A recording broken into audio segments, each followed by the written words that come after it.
Get ready to match the stars. It's the Snatch Game, and I'm your host, Perry. And I've got a special guest co-host, my favorite. It's me, Summer Rain. Sorry I look a mess. I just got back from the skyboat and I found my host cheating on me again. Just kidding. We are here to talk about the obvious Snatch Game episode of RuPaul's Drag Race UK.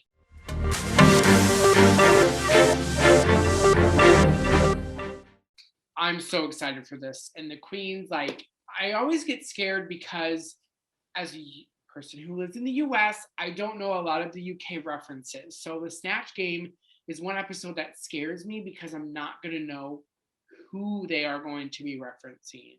Did you know anybody that they referenced this episode? I mean, I knew who Scary Spice is. Oh, right. Yeah. But like, sometimes that doesn't matter because I don't know if you watched the Dutch version of RuPaul's Drag Race, and when they did Snatch Game, not only did I not know any of the references, but it wasn't even in English. But like, still, there's certain things that transcend that, and like, I mean, if they're going to be funny, they're going to be funny no matter what language. And so, yeah, I do agree with you. I was like, I'm not going to know who they're talking about, but you could definitely tell when the jokes landed and when the jokes fell flat, no matter who they were. Yeah. And I was really excited. You know, a lot of the characters there on the UK episode, they have so much character. So I was excited to see where they're going to go with this. I think it was funny. This episode started off, and like, as soon as the episode started off, I feel like Sister was coming for Tia. I mean, 7 months ago, they already had a problem when they did the whole, Sister had a problem with Veronica when they did the Goth Girls, but like now he's attacking Tia, and Lawrence just flipped it on Sister. Like, everything Sister was saying about Tia, Lawrence is like, well, what about you? You're not doing that great either. Like, you're saying all these critiques to her, but like, you need to work on yourself too. Absolutely. And I appreciate when those moments, it's like the other queens are not staying quiet. They're calling out the bullshit because she has no right to kind of comfort Tia because she completely took a look from somebody else. So there's a little like, are you really allowed to say anything right now, sister? Right. Yeah. But yeah, they have the Snatch Game. They're getting together. RuPaul says, it's going to be the Snatch Game. Remember, if you can't be yourself, be somebody else. And then the queens are like, oh my God, it's a Snatch Game. We're eating the snatches. We're gaming the games. Yeah, I was really excited. You know, I think that one of the standouts, when I started the episode, I was like, Lawrence Chaney is going to do amazing. He's got the volley with all the queens in RuPaul. He makes RuPaul laugh every time that they have a one-on-one. So I was excited to see that. And also, like, Taste is standing out, and Bimini too. So I was excited to see what they were going to bring to the table. Yeah, I agree with you. I thought Lawrence was going to do really well. I also thought that this would be something that Tia excelled at because she's pretty quick when she's on the stage, like when they're giving her feedback. She always has like some witty comment. I thought Ahura would do well because Ahura seems to like be very character driven. And after her performance in that morning show. But yeah, in the workroom, we find out Tace is terrified and Ellie doesn't consider herself to be funny. So Ellie and Tace are definitely scared. When these queens like have such a reputation coming into Drag Race, and then now they're like, now I'm on a bigger main stage than I was before, I have to make sure that I'm going above and beyond. Some queens did it for me. Some queens didn't. Yeah, it started off and like Lawrence introduced themselves, and Lawrence started off like, oh, I'm a thespian lesbian. I was like, ooh, she's gonna be funny. And then like that was the only funny thing she said the whole show. Yeah. And then I don't know. I know who Mel B Scary Spice is, but I didn't like. I never hear them talk that often. I wasn't expecting anything. And when Tia first started off, once again, I thought, oh, she's gonna be funny. She's nailing it. But then once she just kept kind of using the same lines over and over again, I was like, oh, she's stuck. She didn't prepare herself. Yeah. And then like the rest of them, I didn't have any idea who they were doing, but like Taste was just making me laugh so hard. And Bimini, oh my God. I was like, I don't even know if if she's doing a good job with this character, but she is hilarious. Like, all right, so let's go through them. The Snatch Game. Lawrence Chaney chooses Miriam Margolyes. Don't know who that is. But I agree with you. Lawrence did a great job in the very beginning, thespian, lesbian. I thought that was very cute to do. But then afterwards, she kind of went like too above and beyond. Like everybody was at one level, and Lawrence was like too trying to make it funny. Miriam Margolyes is Professor Sprout in the Harry Potter's movie. Oh, there's definitely some things that she could have done there, like done. I know who that is. She did the little pot thing, right? Yeah. Oh, I know who that is. She was also in James and the Giant Peach, if you remember. I know. She was one of like the aunts of James. And the other one of aunts of James was the girl from Ab Fab, that blonde-headed girl. Patsy? Yeah. God, I love it. Anyways. Tia is next. Tia did Mel B. We all know Mel B. Spice Girls. She kept saying the same thing about Eddie Murphy.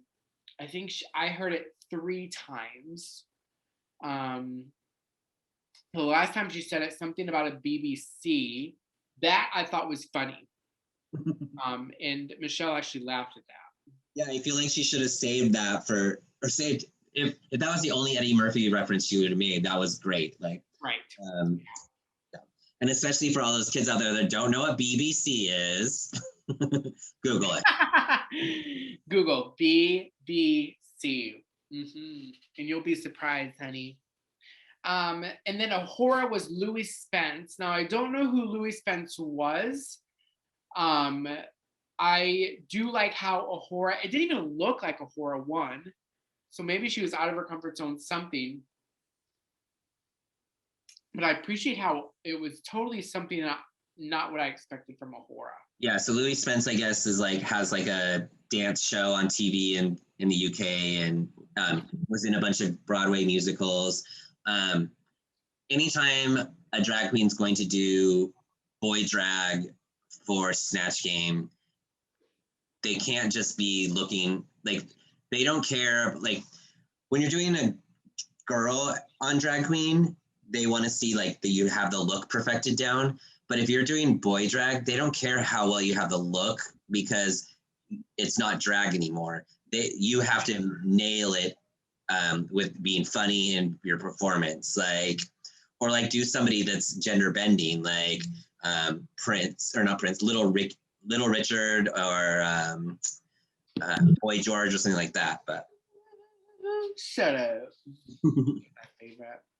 Yeah, and I just thought it was interesting. I'm looking at pictures of Louis now, and he's very flamboyant, and I think that Ahura actually, if I'm looking at here, Ahura did a great job portraying kind of like a very effeminate male. And then Taste came out with Kath and Kim's Jane Turner. Was that an Australian accent? I think Kath and Kim is an Australian show. Oh. I know it's, first of all, like these are one of those things too, where like you really need to know your audience. Cause if you ever listen to RuPaul's podcast, she talks about Kath and Kim, her and Michelle both love the TV show Kath and Kim. And they talk about it all the time. Looking at the picture, Taste definitely got the hair down. And one of my favorite things that she was saying was like, a good chooky man. Chooky. a Chucky Nick, coming from a Chucky Nick. That was a really cool moment for Taze. What do you think of Sister Sister? So Sister did Sally Morgan, who like I don't know Sally Morgan, but I do know she's a psychic, and all psychics so far we've had someone do Miss Cleo, we've had someone do like Walter Mercado.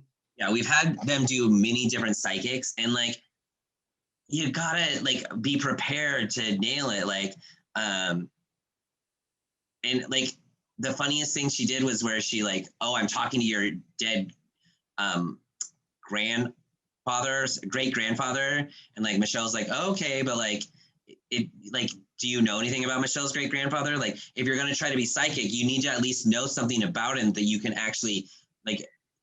Just saying I talked to your great grandfather is not funny, but like if you knew who Michelle's great grandfather was and you said, you remember Uncle Jim and he said this, like have at least have something that you can pull from for a reference. But right. It doesn't matter who the psychic is. There's so much you could do with it, and she just didn't nail it. Yeah, I think that it was a really cool concept when she like had that the demon took possess of her in a way. Like I don't think, maybe it was like that breakthrough of like her talking with the demon or somebody passing. Yeah. I don't know, but I thought it was kind of funny because we've never seen that before, like something taking a hold of the person. So is that something that Sally Morgan does, or was that just made up too? Because like it was, if it wasn't something Sally Morgan does, then it was like, well, why did she go there? Like, I don't know. All right, up next, it was Ellie Diamond, who was playing Matt Lucas, who was playing Vicky Pollard.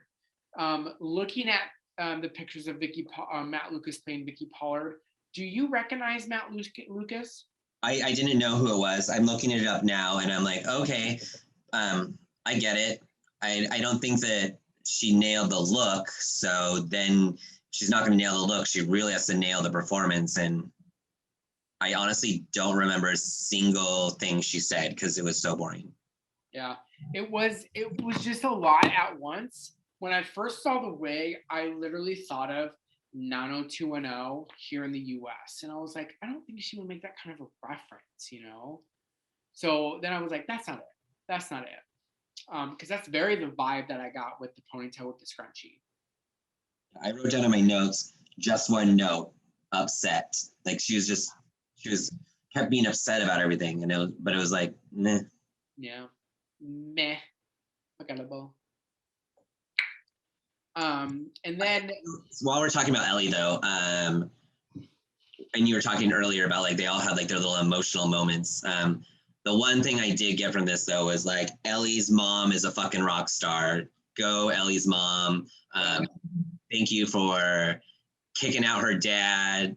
I love it when I hear stories like that. Like if the dad's really gonna say pick me or him, like fuck that. Like that's bullshit. So out of all of them, my favorite performances were Bimini and Taste for sure.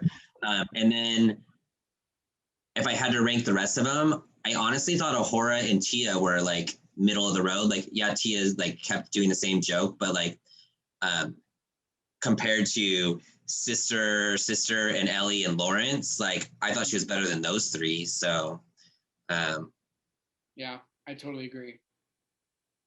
Bimini was my absolute, from the start to the end, everything that she was saying and doing. I mean, she was making Ru laugh so hard. Yeah. And that's what you need for the Snatch Game. It's essential to make sure that you make Ru laugh. All right, so we finished talking about Snatch Game, and now the runway is prehistoric drag. It's an interesting concept. So let's get into these runway looks. The first one to walk out was Ahura. I like, if she didn't tell me it was 3D printed, I wouldn't have known, but I feel like that's so new, and the concept is awesome that she 3D printed out her whole outfit. I thought she looked stunning. I was super impressed. The only thing I wrote down, like stunning, beautiful. The only thing I didn't like was those shoes. Like, I just feel like that she had all the details perfected, and then like she just had these white strappy shoes. Like, I don't know, like I feel like she could have 3D printed something to like glue onto the shoes or just something to like zhuzh it up. Yeah. When Horace said, I 3D printed my outfit and my mask, my face piece to match the contours of my makeup. I have never heard a queen say something so engineer-like that I was like, it's almost like she wrote out a full equation for this runway look. I mean, I've never heard anybody say it's 3D printed. I would have never known. And I think that she looked great. Again, I'm with the hair. You're looking at a lot of face and a lot of body, which I appreciate her showing a lot of skin. It's new for Ahura. She looks amazing. I need bigger hair. I need bigger hair. Love some big hair. Look at you. Yeah, the bigger the better, baby. When Chase walked out, the first thing that popped into my mind, and I don't mean this in a bad way, but I was like, oh, this is exactly what I expected. Like, I feel like from Chase, I'm just starting to really like have this idea of who she is. And then like, she just comes out and like, so like, it's not that she looked bad. She looked great, but it wasn't anything special. Like, it's exactly what I expected her to look like. And I felt like I want her to do something that's like, wow, oh my God, I can't believe she did that. Yeah, it wasn't a wow for me when she came out, especially like with the hair, like it's obvious prehistoric cave woman. Like this is a cave woman. Yeah. I agree. Give me something different. I appreciate that she was totally in her character though. She got to the end of the stage, she was screaming. I mean, I didn't hear anybody else scream. So I actually thought it was kind of what's the word? Like she was committed to her character there on the runway. I think the worst one was Sister. When she walked out, I was like, I don't get how this is prehistoric. Like, I mean, it kind of, I wrote down in my notes, Flintstones meets The Simpsons. Like, that hair, what the fuck was like this giant dildo on her head? I don't know what was going on. Then the look itself was just so plain and like straight out of Flintstones basic. And what was funny is because you're right. When I saw the hair, I was like, this is not prehistoric.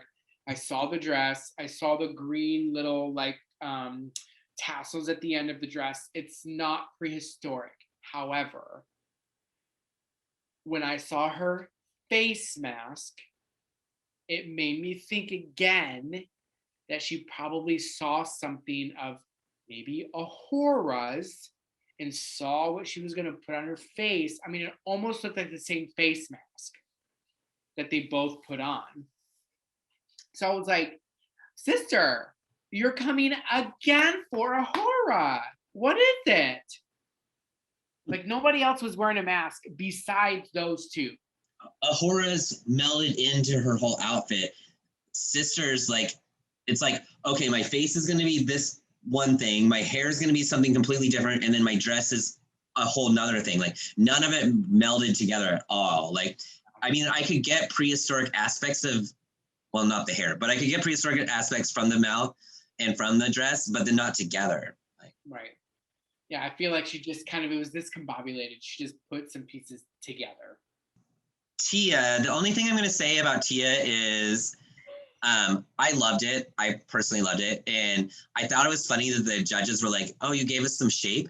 But she didn't. She didn't have a waist at all. Like she still doesn't. She didn't put any hip pads in. Like I feel like at this point I was so mad because I'm like, okay, you've been told so much. But the judges gave her a little leeway. Like they said that she had more shape than she normally does.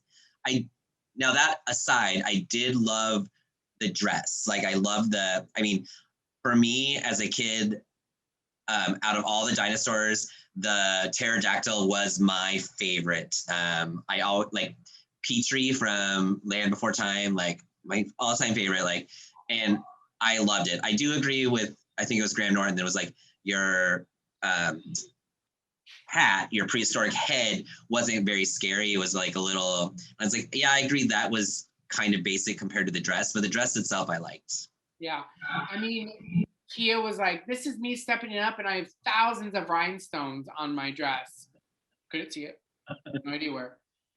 I agree with I loved her concept. I mean, nobody else did dinosaur. And that's what you think about prehistoric. You think of cave woman, yeah, but she literally came out as a dinosaur. And I thought it gave her shape. Now, I agree with you. Maybe she doesn't know how to proportionize and pad and really like do her bra, pad the areas that you have to pad.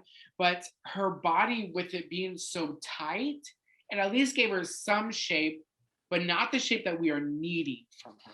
And then Bimini, I didn't get it right away when she first walked out, like kind of like Michelle. If she didn't tell me she was a bacteria, I wouldn't have got it.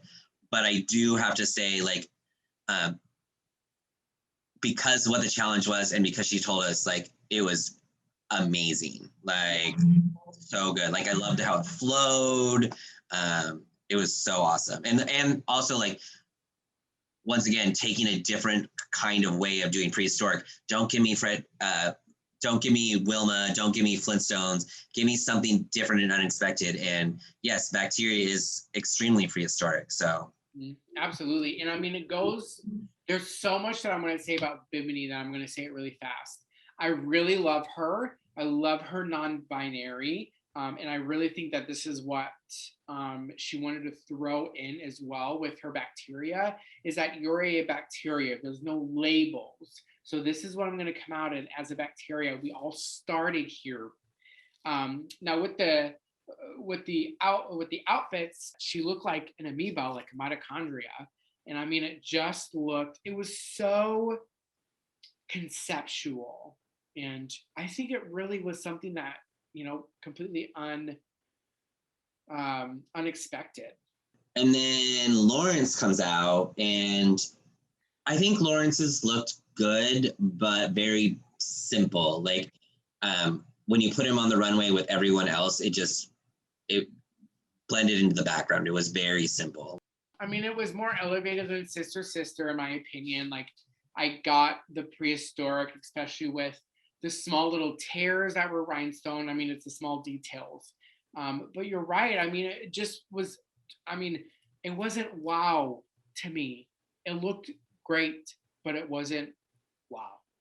And then the last queen is Ellie Diamond. And I normally read Ellie because I'm tired of like the swimsuit chaps kind of look. She's stepped away from this a little. It's still kind of a bodysuit, but like she didn't have the chap silhouette. But I actually really did like this one. I was reading the other queens for doing Flintstone like, but at least like she did a very specific pebbles, the bones in the hair. I think that I would have loved to see on her Instagram, she took pictures and she has Dino, the Flintstones dog. Yeah. And I would have loved to if she like dragged him out on a leash. That would have been super fun. But overall, like this was one of my favorite Ellie looks so far this season. Yeah. I mean, I actually have her orange wig just in my drag closet right over here. When I saw it, I was like, I have that. But I appreciated her take. I mean, I instantly got pebbles from the Flintstones, but it was also kind of cool because she just didn't like walk out and wanted to do the outfit talk and wanted the outfit to talk for her. She actually put in some character and some moves and stuff. So it actually made me like, oh my God, I love what she's wearing. I'm so enamored because she's making it seem really fun and cute. After seeing all this, in my mind, where I thought that the queens ranked, I would have put Bimini and Ahura and Taste in the top three. Bimini, Ahura, and Taste had good runways and did really well in the challenge. I think that for me, Sister and Lawrence would have been at my bottom. I thought Sister was terrible. Lawrence was terrible. And then like, I don't know, between Tia and Ellie, like, I probably would have had to keep Ellie safe and put Tia in the bottom, but I don't think Tia was the bottom two. That's where I thought. And I'm right with you. I go by threes. So my top three are Taste, Bimini, and Ahura. Bottom three are Lawrence, Tia, and Sister Sister.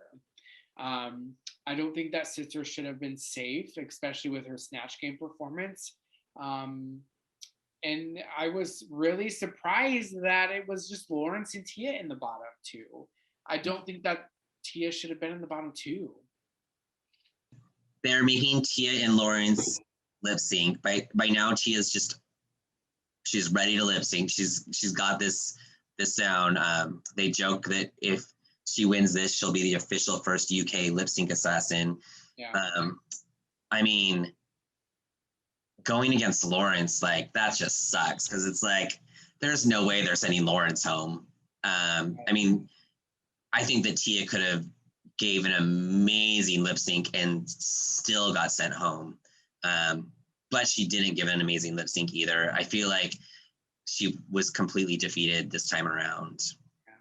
I mean, I'm going to say it again. How many times can a queen be in the bottom and perform until you be like, oh my God, I'm so tired. I don't think a queen has ever like begged before. She's like turns around to walk away and then turns back around. Are you sure? Because I've got no plans. I've got nowhere else to be. Like that's when the music stops. Like, okay. I mean, that's also what I love the most about Tia is that she's just like, she doesn't let herself get defeated when they're critiquing her, and she doesn't snap back in a mean way. Like, she doesn't say, oh, you're wrong. She takes the criticism, she agrees with it, but then she's still funny and charming. And like, I out of all the queens, she by far is the one that grew the most on me. And I like, even RuPaul got a little teary-eyed when she said it was time to sashay away, and I definitely was bawling. Like, I was like, I don't think she didn't deserve to, like, she definitely deserved to go. She's had so many chances, but it doesn't mean I'm not sad about it.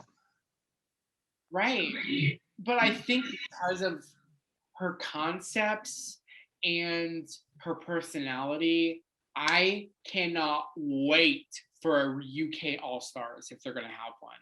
Because these queens that bring passion into character, I mean, I know we're going to see Tia again. I absolutely know we are. Well, and Alice said that she reminds her of like the UK's Shangela, and I could totally see that. Like, Shangela was definitely so unpolished and not ready to be on Drag Race, but she made the fans love her. And I can see that with Tia. She definitely wasn't as polished as the rest of them, but she made everyone love her. So Tia goes home. Lawrence is saved. Bimini wins the challenge, which she's got 2 repeater badges twice in a row now. Well, it was another episode, and can't wait for next week. I know. I'm excited about next week because I think it's the first design challenge that the queens have to create something. They did the design challenge when they had the boxes. Oh, you're right. Yeah. Well, thanks for doing another episode with me, Summer. And make sure you subscribe. Make sure you share, comment, tell all your friends, send a tip our way, and bye. Bye.